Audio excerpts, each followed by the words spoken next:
Okay guys, so we are going to pick up where we left off. So far we've learned how to make a road, how to add sidewalks, going towards the vanishing point and going across horizontally, how all of our sidewalk lines should be horizontal in the middle, but yet on the sides they lean towards our vanishing point and eventually kind of change direction. We learned how to start a building by drawing the face of it and then taking it to the vanishing point, how to draw buildings where they look like they're butting up next to each other, and how to draw buildings where it looks like there's a space between, okay? Where we add that extra line there or back here to show that there's a space between the structures. So, now that we've learned the basics of how to start our city, we're going to learn how to add details like doors and windows, signs, so on and so forth, that kind of thing. So we are going to start by adding doors. Doors are pretty easy.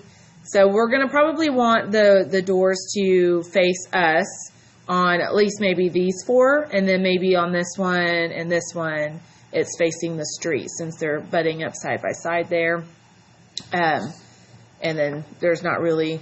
There'd probably be room for a front of the building over here just because we left that gap, but we'll add it over there just for extra practice. So we'll start with this building since this is the one we started with yesterday. We're going to start with 2 vertical lines, and we're going to want those vertical lines to be lined up with remember, we always line up with our ruler at the bottom of our page, and you can make them.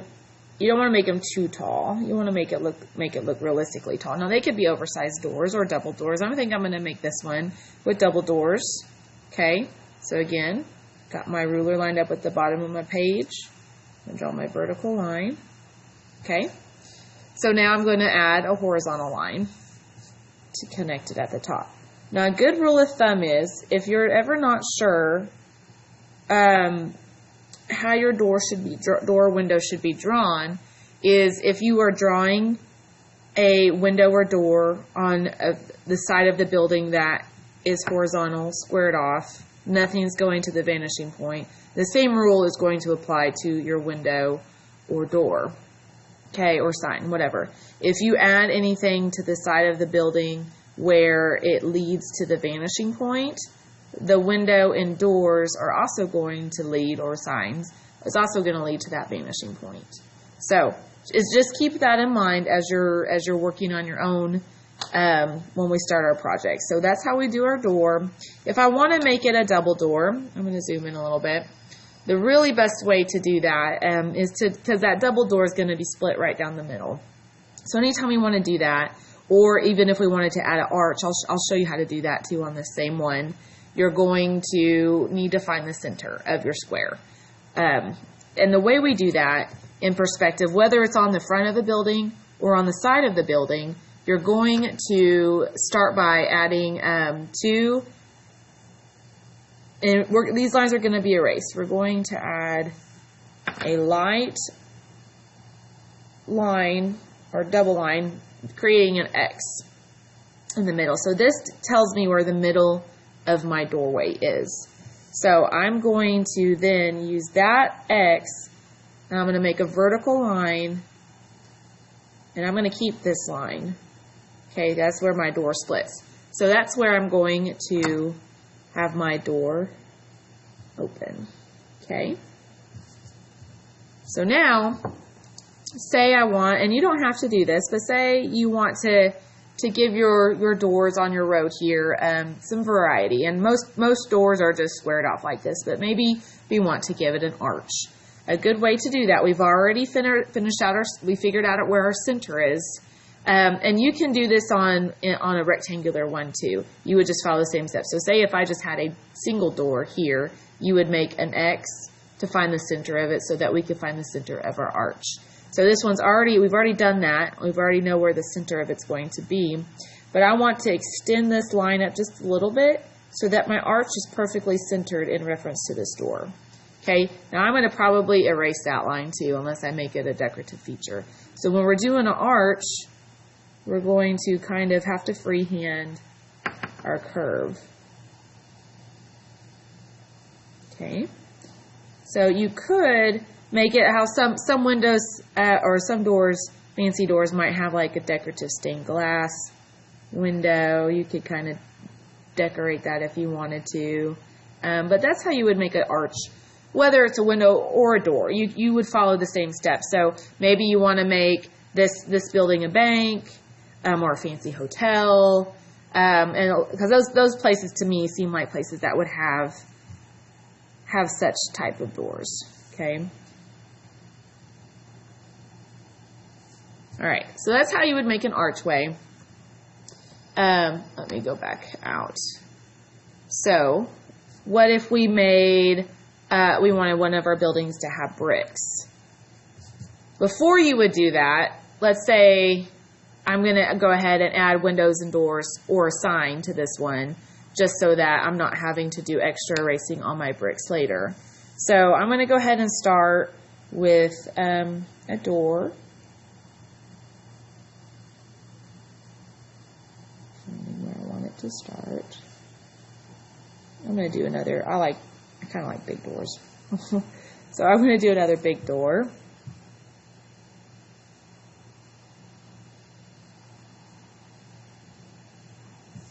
Okay. But this one, I'm going to also have either a sign or a big set of windows on it. So I'm going to, again, every time I'm doing these lines, I'm lining my ruler up with the edge of my paper here. And let's say I'm going to make a sign that kind of goes that wide.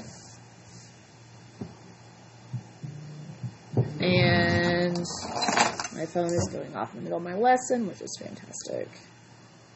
Okay. So I'm going to finish out my box here, rectangle for my sign or window. I'm going to make it nice and big.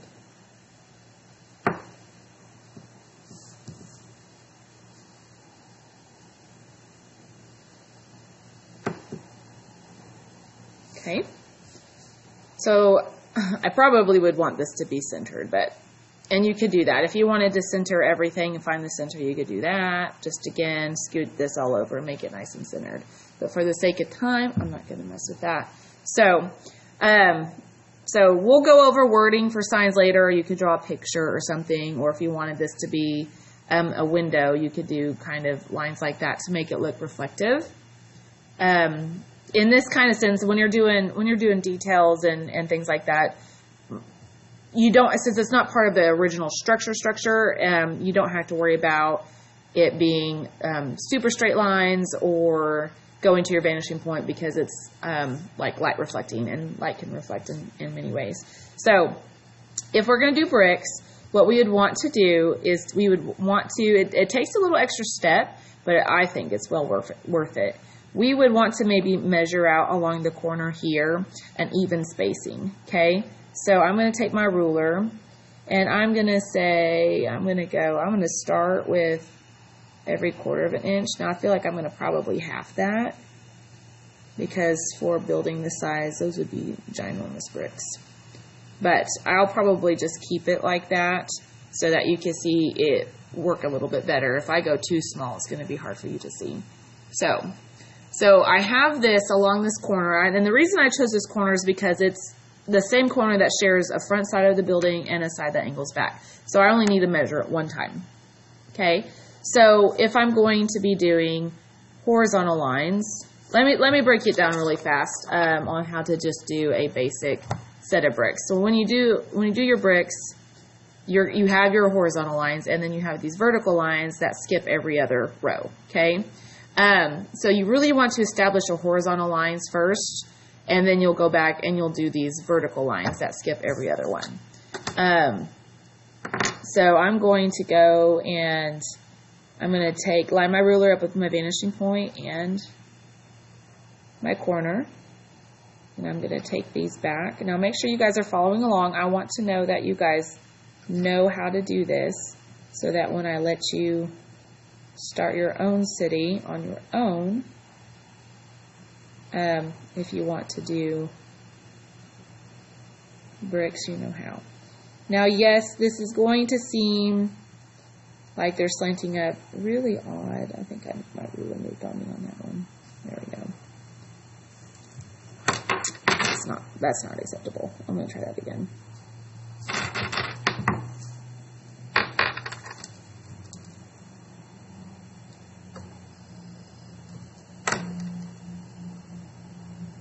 But you just take, these are going to seem really narrow because they're so close to my vanishing point.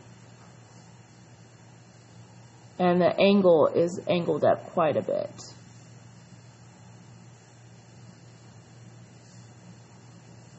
Now, if I were to do bricks on, say, this building here, there's more space here. It's not as slanted.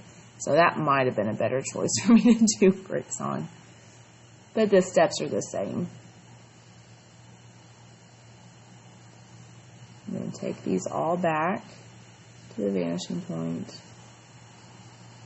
I might do a few bricks on that other one just so that you can see it a little bit better. Oh gosh, yeah. But you might run into this situation too in your own city when you work on that. So anyways, it doesn't look evenly spaced, but I did measure it out, so it should be. So I'm going to come back here and I'm going to do my horizontal lines across here. Now the reason I wanted to go ahead and put my window in was to save myself from having to mess with erasing it in later. And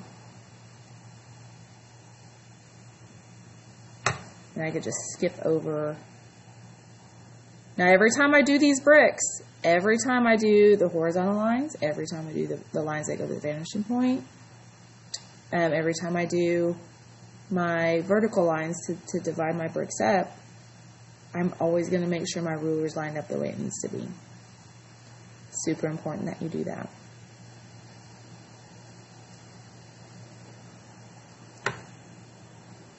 Okay.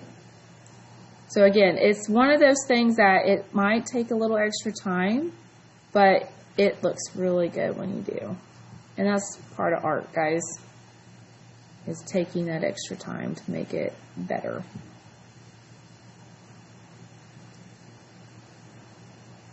I'm skipping around my door there.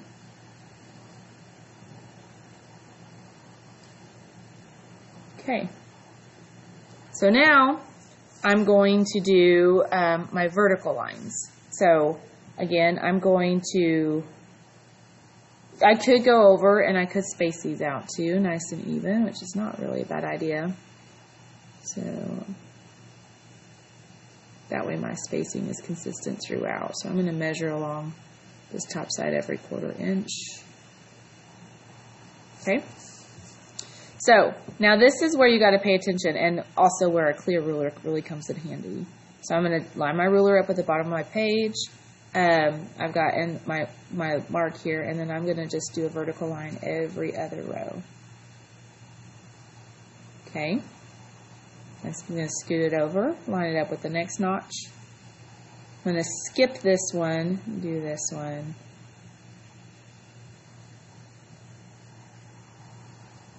Like so.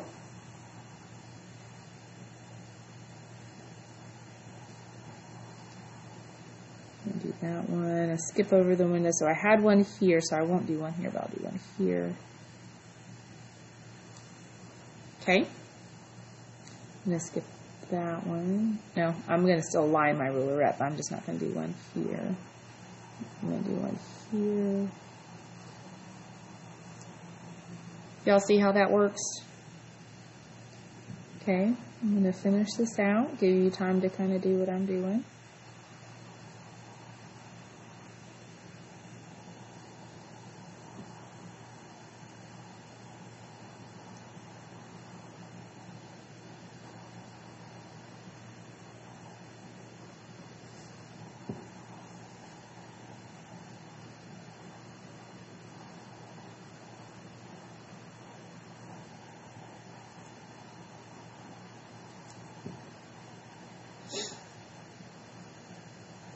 And I would not plan on breaking like all your buildings.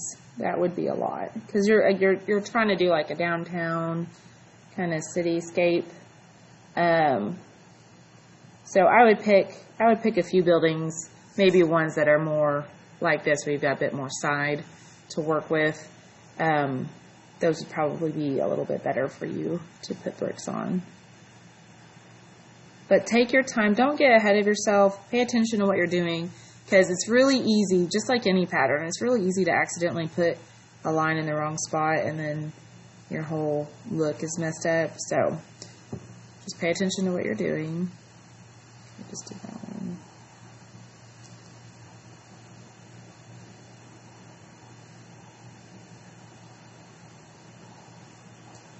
And then that last set.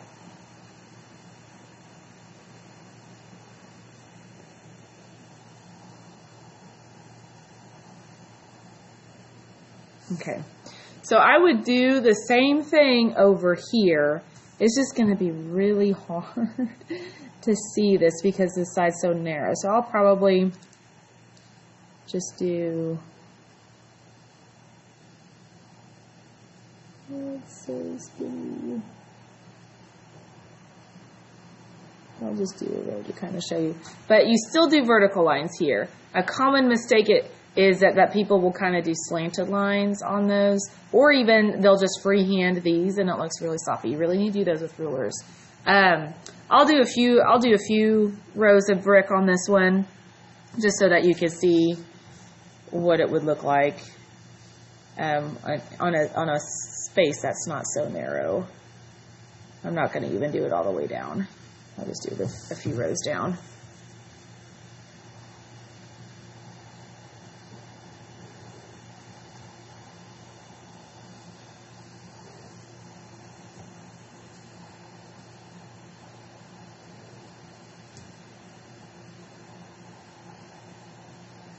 Now, if you have not erased your horizon line in a tall building like this, you need to make sure you do that before you start doing something like this, so you don't get your horizon line accidentally mixed into the drawing here. Mine's erased, so it was just kind of, it's still, you can still see it a little bit. All right, so say I've got that going all the way down, and then I go through. Now on this side, when it goes to the vanishing point, you're not going to measure it out because they're slowly going to get a little closer together as they get closer to the vanishing point. Just like on our street, they get slightly closer together. Okay.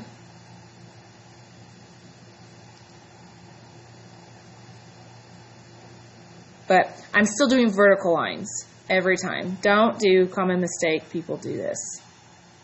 Okay, can you guys tell the difference that this gives your building a different shape? If you were to do all your bricks kind of crooked like that, it gives it a different shape. So you got to make sure that you keep your lines vertical. So hopefully you guys get the point of bricks.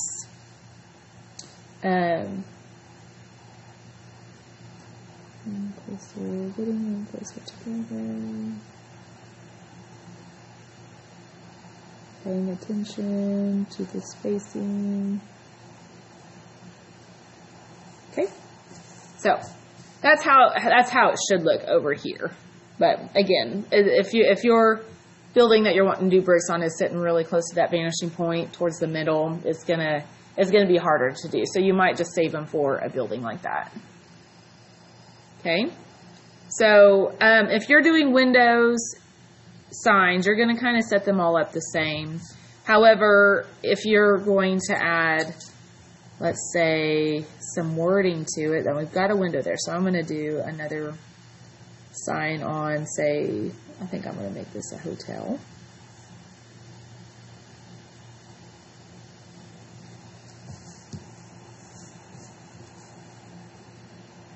I really probably want my sign to actually be a little bit more long on that side, so I'm going to scoot that other line back.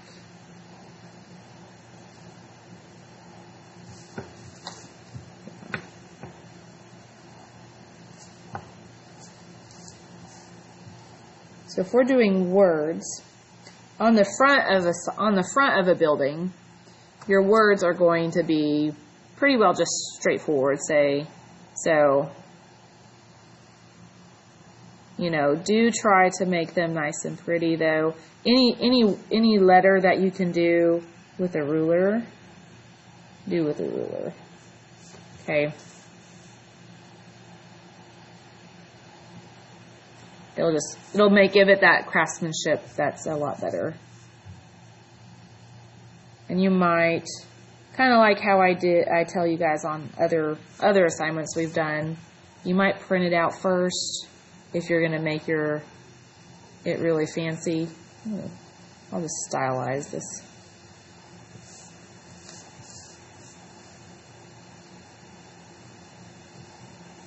We'll do the back of the L over here so I can make sure I get room for it.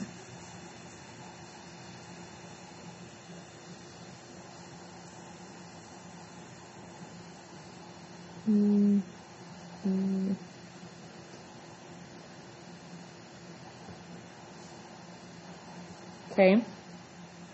Now, something that you can do too, especially for objects, like usually windows are cut into the building, okay? Signs usually stick off of the building. So we might want to give them a little bit of a 3D thickness to it.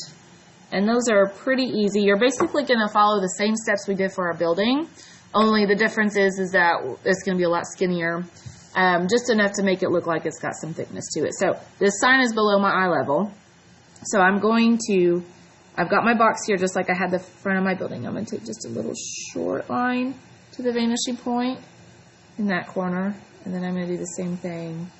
Just a really short line there. Then I'm going to come back here and I'm going to attach it or connect it like so. Put a little overhang. Alright, so that's what gives us some depth, makes it look thick. So we're going to do the same thing down here too. Just a little ways, and I'm going to connect it. Whoop, make sure it's parallel. There. So now it looks like I've got like this sign that's sitting off of my building. Looks three-dimensional. Okay. And of course, we would probably have some windows for our hotel. So I'm going to put a couple rows of windows on this side. Okay. So that's like top. This is a one-story window, and then they're going to share kind of another line for the windows too. Being with vertical lines. Okay. So I've got some windows. Again, I got some light reflection on there. Whoop, wrong way. So what if I wanted to make my door, let me zoom back in. I meant to show you this earlier. What if I wanted to make it look like my hotel door is a glass door and I can kind of see into the building just a little bit?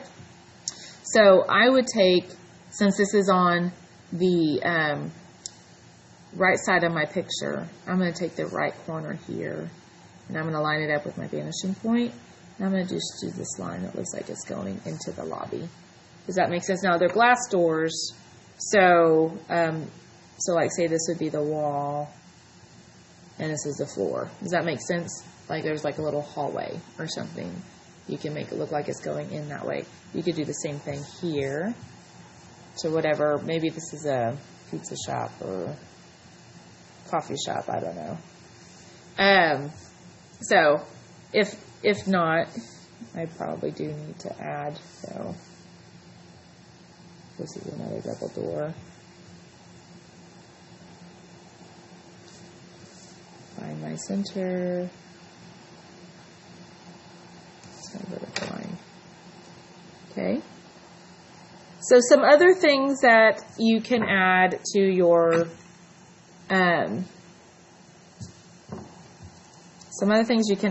buildings could be awnings, could be a billboard. So maybe we have sitting up here, for the sake of time, I'm not going to do it with a ruler because I'm running out of time, but you could have another, rectangle sitting up here.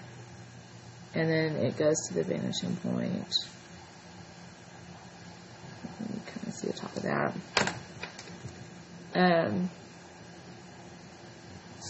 Okay, so that's how we would do another sign. It would probably have some stands, though, sitting on the top of it. You can probably see a back one back there. So what if we wanted to do a sign that goes towards our vanishing point? So maybe it's facing this way instead of the front. So we would probably start with like a skinny little rectangle, and then we would take it to the vanishing point. Again, for the sake of time, I'm not using a ruler. We'd have a little stand here. This would probably come lower. And then when we do our words, this is a little bit different. When you do your words, they're going to need to angle towards your vanishing point. So your vertical lines would still be vertical, and any cross part, like this is the cross part of my H, it's going to angle to my vanishing point. I'm just going to do a couple of letters for examples here. So like my E, this is vertical, but I got vanishing point, vanishing point, vanishing point. Does that make sense?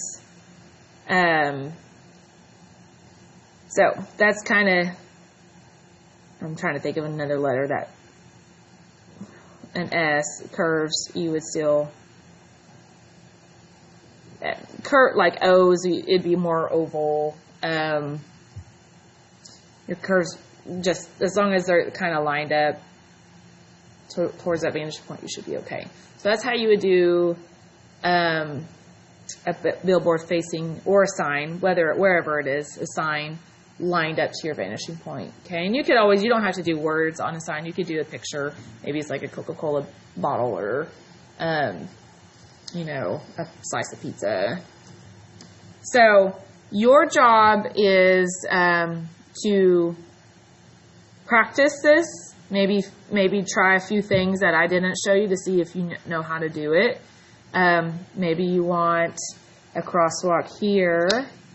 So we would maybe just extend our sidewalk lines a little bit longer. We would, on your project, you'll have to figure out something to do with like your extra space. So maybe we have a stadium in the background, like a big, like heavy duty football stadium, with some lights. And the stuff that's farther away probably won't have to do with perspective as much. Maybe you have a famous monument in the background, and it's like Eiffel Tower, or maybe you come up with a bunch of other, can't really think. There we go. In the background, and we have like a silhouette of a bigger city in the background. Do you know what I'm saying? So and you could fill this up with more buildings, but whatever you don't fill up, you're going to probably need to get a little bit creative. I've had people in the back have an alien invasion, abducting people, or I've had Godzilla, doing stuff. I've had ghost towns. I've had old Western towns. I've had just standard, nice-looking towns. I've had people base it off of other towns. So you're going to eventually make your own kind of downtown area scene. If there's stuff that you want to know how to do that I did not go over in this lesson, just ask me, and I will show you individually. So anyways, that is it for part 2. You need to upload a picture of what you have done today for your daily participation points.